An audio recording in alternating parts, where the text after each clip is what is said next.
श्री सच्चिदानंद सतगुरु साईनाथ महाराज की जय। मैं कौन हूँ।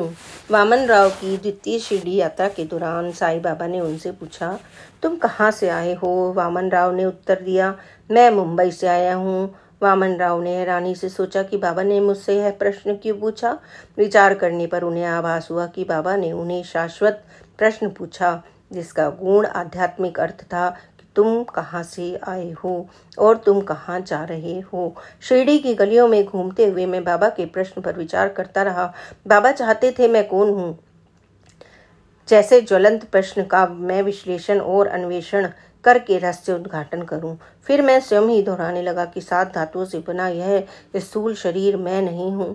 5 इंद्रियां जो चखने, छूने, देखने, सुनने और सूंघने में सहयोग करती हैं, मैं नहीं हूँ। 5 कर्मेंद्रियां मुंह, हाथ, लिंग, गुदा और पैर मैं नहीं हूँ। 5 प्राणों में मैं नहीं हूँ। मन जो सोचता है मैं नहीं हूँ। अज्ञानता मैं नहीं हूँ। इस बार वामन राव लंबी अवधि तक शिरडी में रुके। बाबा द्वारा तुम कहाँ से आए हो प्रश्न पूछे जाने के अगले दिन ही उन्हें अलौकिक अनुभव हुआ। वामन राव बताते हैं, इस शिरडी यात्रा के दौरान मुझे अद्भुत अनुभव हुआ। मेरे पास रुकने का स्थान नहीं था, इसलिए दीक्षित ने रात्रि शयन के लिए मुझे अपने वाड़े में ठहरने का निमंत्रण दिया।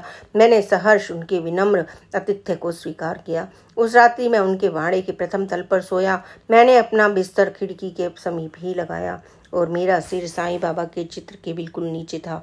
मैं दरवाजे की ओर मुंह करके लेट गया। तभी मैं जगा हुआ था कि मुझे लगने लगा मानो मेरी देह के भीतर से चैतन्य जीवन दायिनी सत्ता निकल कर बाहर आ गई। मैंने देखा प्रकाश का एक पुंज मेरी देह से बाहर निकला और मेरे सामने दीवार पर मंडलाने लगा। तत्क्षण ही मुझे समझ में आया कि मैं मृत हो गया हूँ। वामन राव मर चुका है और अब मैं कोई अन्य दूसरा हूँ। अगले दिन उठने पर यही विचार और भाव थे कि मैं मर चुका हूँ और मैंने एक नया शरीर धारण कर लिया है। यह विचार मेरे चित्त पर इतने हावी हो गया कि उससे मेरा पीछा नहीं छुड़ा पा रहा था। एक भक्त ने मुझसे सहज ही पूछ लिया कि मैं अपनी आजीविका के लिए क्या करता हूँ। तो मैंने उत्तर दिया, अरे वामन राव की कुछ समय पूर्व मृत्यु हो गई, किसे पता अब वामन राव कहाँ है। मेरे इस अनुभव के संबंध में मैं लंबे समय तक चिंतन किया। बाबा ने मुझे ऐसा अनुभव क्यों करवाया। तब मुझे एहसास हुआ कि इससे मुझे यह शिक्षा ग्रहण करनी चाहिए कि जब मैंने अपने पंचभूत भौतिक शरीर से जीवन आधार चेतना को बाहर निकलते हुए देखा तो इसका यह अर्थ है कि यह चैतन्य जीवन दायिनी सत्ता आती जाती रहती है। इससे यह सिद्ध हुआ कि इस पंचभूत भौतिक पिंजर के भीतर एक जीवंत सत्ता है। वही हमारी वास्तविक आत्मस्वरूप है। वही सच्चित आनंद है जो शुद्ध, पवित्र, निर्मल और माया से अप्रभावित है। भारत के उपनिषदों में ज्वलंत प्रश्न उठाया गया, को हम, मैं कौन हूँ। प्रत्युत्तर में जागृत ऋषियों ने कहा, तत्व तवम असि, तुम वही हो, अर्थात ब्रह्म स्वरूप आत्मा हो। श्री साईं सच्चरित्र अध्याय 3 ओवी 79 से 93 में श्री गोविंद रघुनाथ दाभोलकर लिखते हैं, मन में उठने वाली इच्छाओं का अपनी आत्मा से कोई संबंध नहीं होता, क्योंकि मैं ही सबकी आत्मा में समाहित हूँ। तो इच्छाएं आत्मा को किस प्रकार उद्वेलित कर सकती हैं। सांसारिक इच्छाएं अनेक प्रकार की हैं। जब मैं कौन हूँ के महत्व का ज्ञान हो जाता है तब इच्छाएं ठीक उसी प्रकार पिघल जाती हैं जैसे सूर्य की गर्मी के कारण पत्थरों जैसे बर्फ के गोले पिघलते हैं। मैं ना तो मन, बुद्धि और ज्ञानेंद्रियों से बना स्थूल शरीर हूँ और ना ही विशाल विश्व हूँ। ना ही मैं अप्रकट ब्रह्मांड हूँ और मैं सनातनी, साक्षी, पौराणिक और अनादि हूँ। क्योंकि मैं गुणों से परे हूँ, इसलिए मैं इंद्रिय सुखों की ओर आकर्षित नहीं होता। मैं घट घट में व्याप्त हूँ। मैं ही कर्ता और मैं ही कारक हूँ। जब यह अनुभूति हो जाती है कि बुद्धि, चित्त, अन्य ज्ञान इंद्रियां भौतिक शरीर के यंत्र हैं, तब वास्तव में विरक्ति हो जाती है और वास्तविक ज्ञान का बोध हो जाता है। श्री सच्चिदानंद सतगुरु साईनाथ महाराज की जय। स्वर्ण के बोरों का दृष्टांत। लक्ष्मण उपनाम भाऊ साहेब प्रधान मुंबई में रहते थे और उप रजिस्ट्रार के पद पर कार्यरत थे। एक बार वे चित्रकूट संस्था में माधवनाथ महाराज के दर्शन हेतु गए। माधवनाथ जी ने बाबा के नाम संदेश देकर प्रधान को शिरडी भेजा। संदेश इस प्रकार था, बाबा से कहना कि उन्होंने मुझे प्रत्यक्ष रूप से वर्तमान के संबंध में कुछ नहीं बोला। बाबा द्वारका माई में भक्तों से घिरे बैठे थे। वे बोले, नाथ का पुत्र आया है, हमें उसके लिए भोजन तैयार करना है और उसकी सुख सुविधाओं का ध्यान रखना है।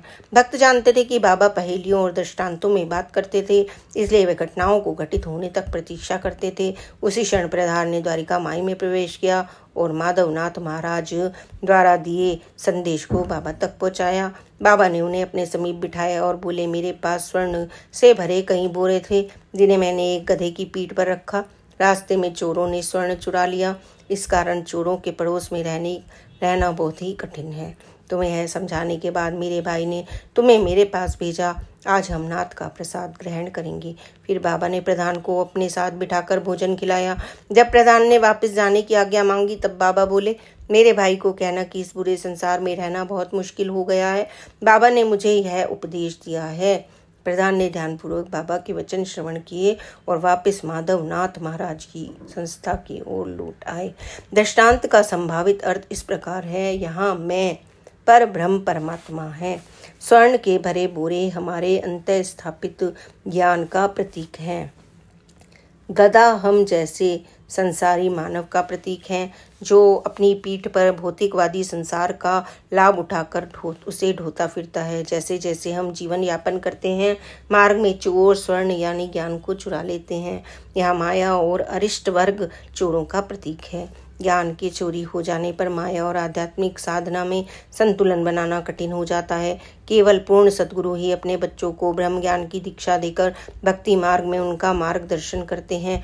अतः 84 के चक्कर से छूटने का, भवसागर पार करने का, गर्भाग्नि से बचने का, मुक्ति का मात्र एक ही उपाय है, सद्गुरु से ब्रह्म ज्ञान की दीक्षा लेकर उनकी आज्ञा का जीवन में यापन करना।